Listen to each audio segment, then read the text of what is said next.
Have you ever looked at your iPhone or your Mac and wondered if it has some kind of secret self-destruct timer? Well, today, we're digging into what really happens when Apple decides your shiny device has officially reached the end of the line. And more importantly, what it means for you. So let's just get right to it. Is your Apple device secretly expiring?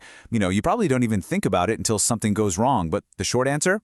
Yeah, it absolutely is. And look, this isn't some abstract problem for 10 years down the road. We're talking about this right now because Apple just added 5 more pretty popular products to its obsolete list. For a whole lot of people, this just got very, very real. Okay, so to really get our heads around this, we have to speak Apple's language. They have a very specific system for this whole process, and there are 2 key terms you absolutely need to know: vintage and obsolete. Think of it like this. A device hits vintage status 5 years after Apple stops selling it. That's kind of like the yellow warning light. You can still try to get it repaired, but it's a huge if. It all comes down to whether they can even find the parts.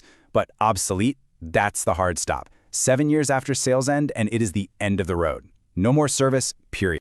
So here's the typical life story of an Apple gadget. It launches, you buy it, it's amazing. Then, 5 years after it's pulled from the shelves, it quietly slips into that vintage category.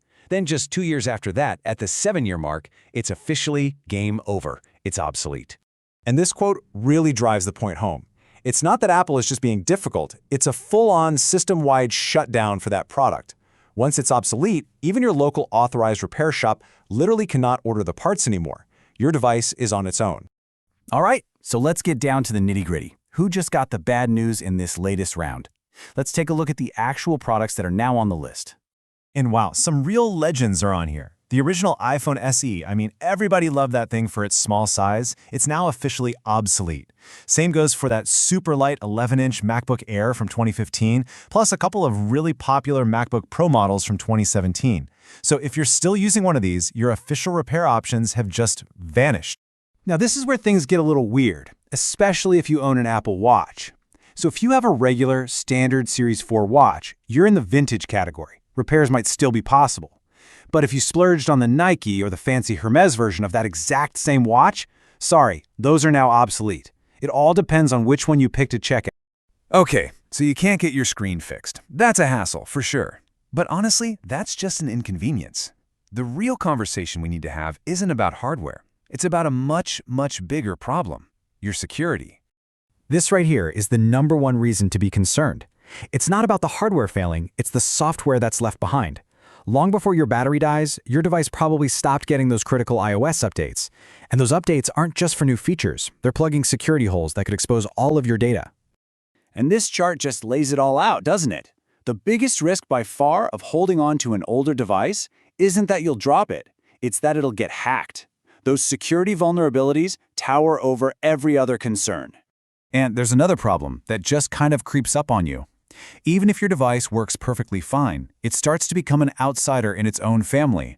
New apps won't run. Features you rely on, like AirDrop, might not work with newer devices.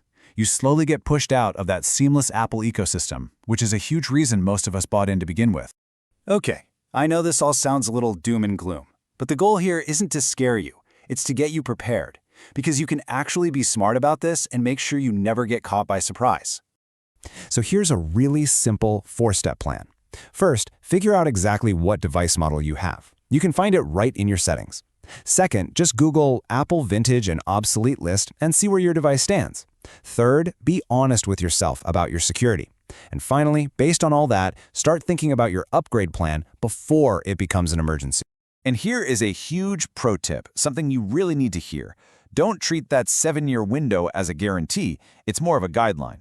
If Apple runs out of a specific part for your device early, they can slap that obsolete label on it ahead of schedule. So it's always better to be prepared. When you boil it all down, what we're really talking about here is a concept called planned obsolescence. It's this idea that things are built with a limited lifespan in mind. And while it can feel unfair, it's pretty much the fundamental trade-off we all make. We get access to this amazing, rapidly changing technology, but the price of admission is that yesterday's magic trick becomes tomorrow's paperweight. Which really just leaves us with one last big question to think about. Is this a fair price to pay for innovation? When you spend hundreds, maybe thousands, on a new device, is the constant march of new features worth knowing that one day it's guaranteed to be left behind? It's definitely something to chew on.